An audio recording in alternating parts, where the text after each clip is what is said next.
আপনার নামটা একটু বলেন। জি, মোহাম্মদ জসিমউদ্দিন। জি, বলেন আপনার কি প্রবলেম ছিল এখন। জি, আমার প্রায় 2 বছর আগে আমার একটা ফিস্টুলা ধরা পড়ে। রাইট। কিন্তু সেটা খুবই জটিল অবস্থায় ছিল। কমপ্লেক্স ফিস্টুলা হ্যাঁ, যেটা জি, বলে। জি। তো এটা প্রথমে একটা সার্জারি করার পর অনেকটা দূর হয়ে গেছে, কিন্তু বাট পুরোপুরি শেষ হয় নাই। রাইট। তো এইবার দ্বিতীয়বার যখন সার্জারি করলাম, হুম। এরপরে আলহামদুলিল্লাহ এখন একদম কিওর হয়ে গেছে, কিউর হয়ে আপনি তো গেছে। লেজার সার্জারি জি, করেছেন। জি। কাটাছেঁড়া তো ছিল না এটার না, না, ভেতরে, রাইট। সার্জারি করার পরে আপনার এক্সপিরিয়েন্স কেমন ছিল? ভালো, খুবই ভালো। ভালো। রাইট। জি।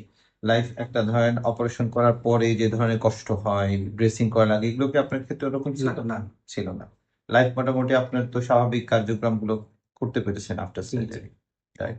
তো আপনি লেজার ফিস্টুলা অপারেশন করার পরে আপনি হ্যাপি? জি, আলহামদুলিল্লাহ। আলহামদুলিল্লাহ এখন আমি অনেক সুস্থ। আলহামদুলিল্লাহ। অন্য পেশেন্টদেরকে আপনি রিকমেন্ডেশন করবেন যে হ্যাঁ, অবশ্যই, অবশ্যই। অবশ্যই হ্যাঁ, কারণ এটা এটা অনেক কষ্টকর একটা রোগ। রাইট। তো এটা সমাধানের জন্য আশা করি এখানে আসলে আমরা সমাধান পাবো। আলহামদুলিল্লাহ।